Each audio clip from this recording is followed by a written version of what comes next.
Cool, so I'm going to give you a little overview of my farm water systems. This is version 1 of basically buying me time until I can develop a more robust and resilient and redundant water system. I wasn't super keen on drilling a well immediately when we got here to provide water for the farm. And I know that there's a lot of water coming out of the hills from springs and the little micro watershed that catches a lot of water above our house and above our farm. So I wanted to make sure that I wasn't rushed. So I've spent at least a year and a half, like to date now, observing how water falls and moves across the landscape here. And now I've seen really wet years and really dry years. So yeah, this is just version 1 of a system that will change over time. So come along and I'll show you the parts of it.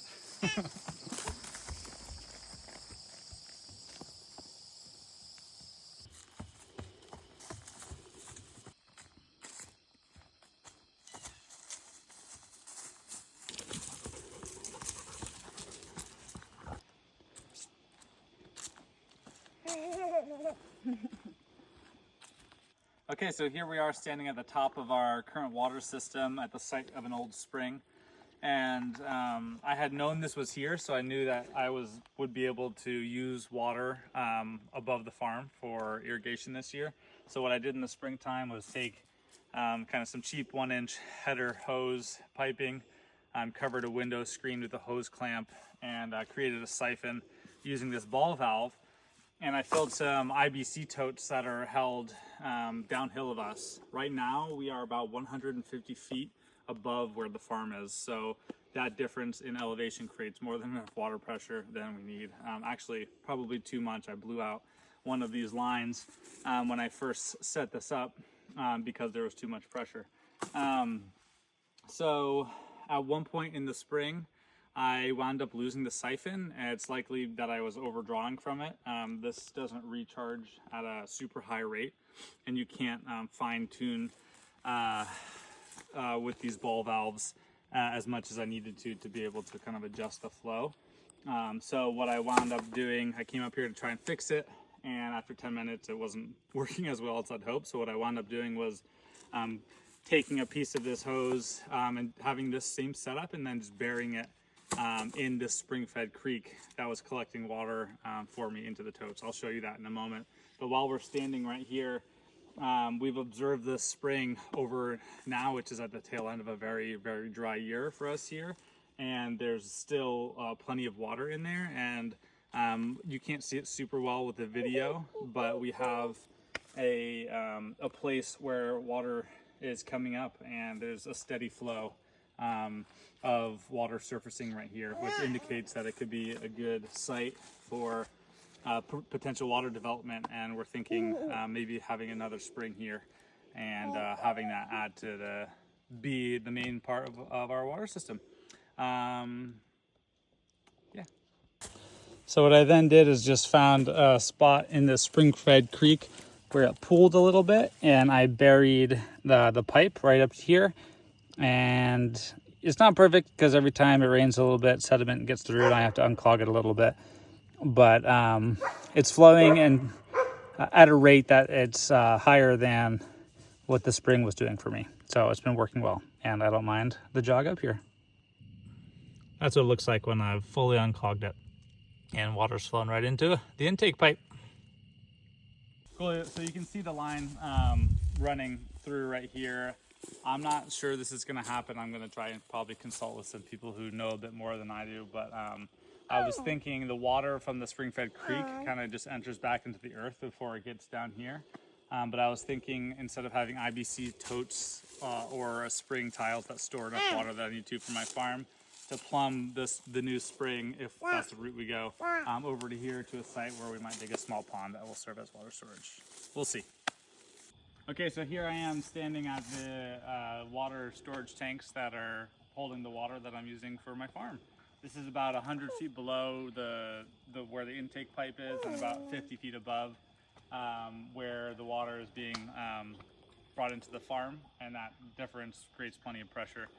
For the drip tape water system I'm using, I even need a pressure regulator to make sure it's not creating too much pressure But yeah, it's not a very sophisticated system. I basically just fill up these, fill up each tank and then come up here and move the hose over to the next one. And it takes about a day to fill one tank. There is some way you can calculate the water needs of your farm given the area of it, but this wasn't done very scientifically. I just didn't, I only made 2 trips. My truck could only take 2 totes at a time, and I only made 2 trips. I honestly wish I had made time to have more totes up here for storage. And as I was saying, I think the tote that's being held above the high tunnel was a little redundant and could have been up here instead of down there.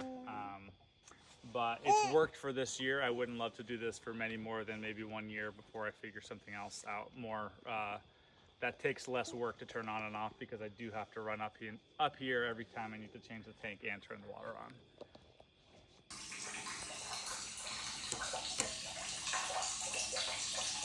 And in the spring, I had this other line here that I was using to gather water from more ephemeral spring runoff that I was running all over the place, but after a month or 2 that dried out. So it's now just this reliable spring adding water to here. Okay, so I just want to make a quick note in case anyone decides to do something similar. I wound up putting valves at the coming out of each tank, and after about a month, I was realizing that that was totally unnecessary because there are valves right here, and these are a lot more reliable. If I hold the valve here, it's a little more leaky. The only positive advantage, perhaps, to having valves right here would be that I could stick a valve actually right here, and then I could not have to move the intake pipe for the water, and by keeping the whole system open, I could just not move the hose, and water would trickle in and raise to fill all 3 tanks at the same time, as opposed to having to switch the hoses. But then I would want to put a little more energy into making it not as leaky. But this works, and it's been working fine.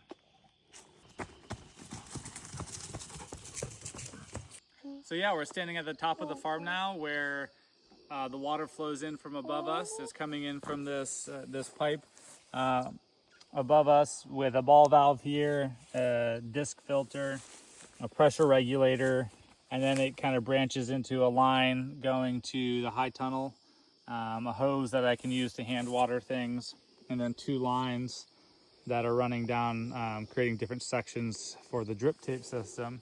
And again, it's worked for me okay. I do have to kind of run back and forth, adjust, turning valves off and on, but this whole system allows me to both turn on drip and hand water and run water to a different section where my high tunnel is.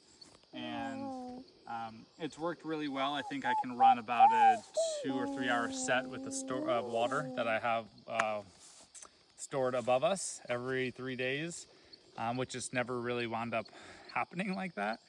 I will say that this farm has been generally water limited this year, which I am pleasantly surprised with how well all of my crops have done. I will be able to say that all of these crops had come to full maturity under some level of water stress, although everything seems to do well. The things that are dried up right now are just seed crops that have already been harvested. And we still have lots to go for the end of the year. Okay, so this is the lowest point in our gravity-fed water system. We have a storage tank here to irrigate the high tunnel just down there and get pretty good water pressure from just that slight drop in elevation. At this point, if I could design this particular system again, this tank is a little redundant.